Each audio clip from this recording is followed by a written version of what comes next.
여러분 7월 20일 월요일 아침입니다. 오늘 하루도 그리고 이번 한 주간도 하나님 안에서 복된 삶을 누리시기를 기원합니다. 오늘 읽을 말씀은 욥기 22장 21절입니다.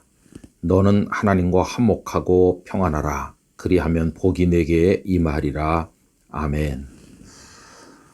여러분 어떠세요? 많은 사람들하고 잘 지내세요? 친구를 잘 사귀시나요? 어떤 분들을 보면 아주 성격이 좋아요. 그런 분들을 우리가 흔히 화통하다 그렇게 말하죠. 잘 통해요. 그리고 누구하고나 친숙해요. 많은 사람들과 교제를 나누면서 사는 분들이 있어요. 근데 어떤 분들은 글쎄요, 성격 탓인지 왜 그런지 외골수이기도 하고 소수의 사람하고만 가까이 지내고 또 별거 아닌 것 같은 문제로 잘 갈등하기도 하고 이러면서 마음의 장벽이 좀 많이 막혀 있는 듯한 분을 볼 때가 있어요.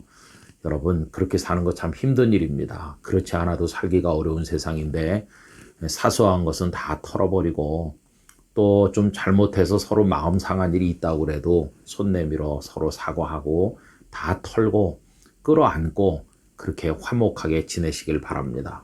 화목하게 지내면 평안이 우리 마음에 오질 않습니까? 우리 성도님들이 다 그렇게 살아가시기를 간절히 바랍니다. 무엇보다도 우리들은 하나님 아버지와 화목해야 됩니다. 그래야 우리 마음에 진정한 평안이 찾아오게 됩니다.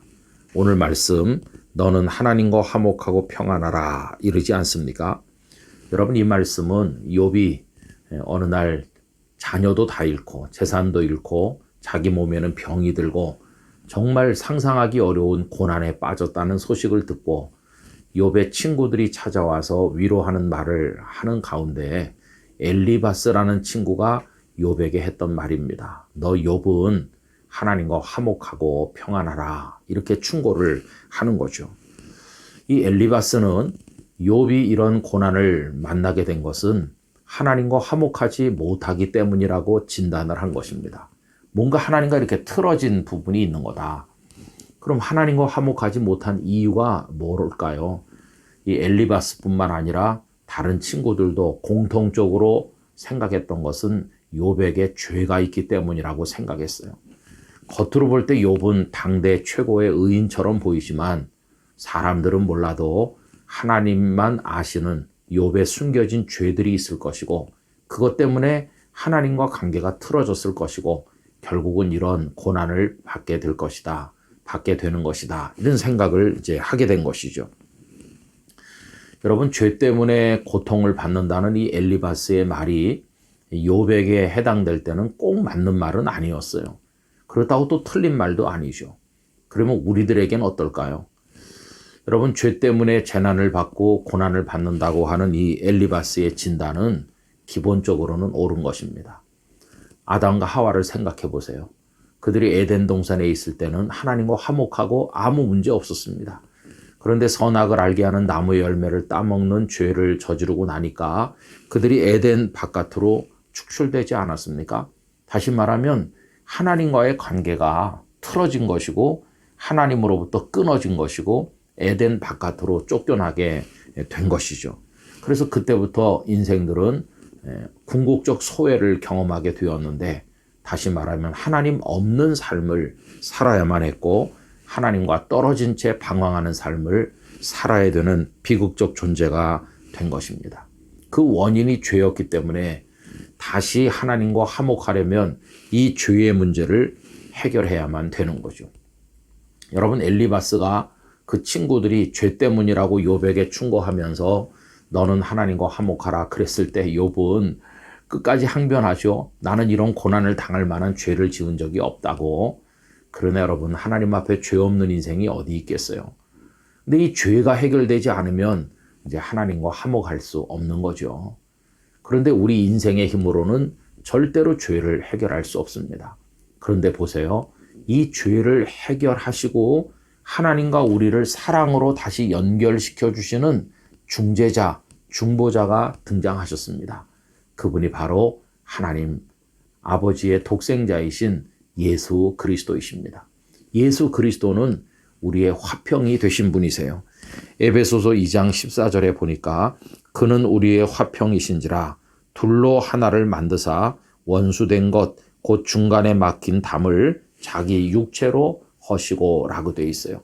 육체로 허셨다는 것은 십자가에 달려 죽으심으로써 중간에 막혀있는 그 담을 헐어버리셨다 하는 거죠. 우리의 화평이시다. 이 에베소서의 말씀은 유대인과 이방인 사이에 민족적인 감정이 높은 담장처럼 가로막혀 있는 것을 예수님께서 허물어뜨리셨다는 뜻입니다. 여러분, 예수님을 믿게 되니까 유대인인지 이방인인지가 중요하지 않았어요. 예수님을 믿는다는 한 가지, 그것 때문에 다 형제 자매가 되고 한 교회당 안에서 예배하는 축복을 받았거든요. 근데 이 말씀은 이제 유대인과 이방인 사이에 화평이 온 곳에만 해당되는 말씀은 아니고 하나님과 우리 사이에도 똑같이 적용되는 거죠.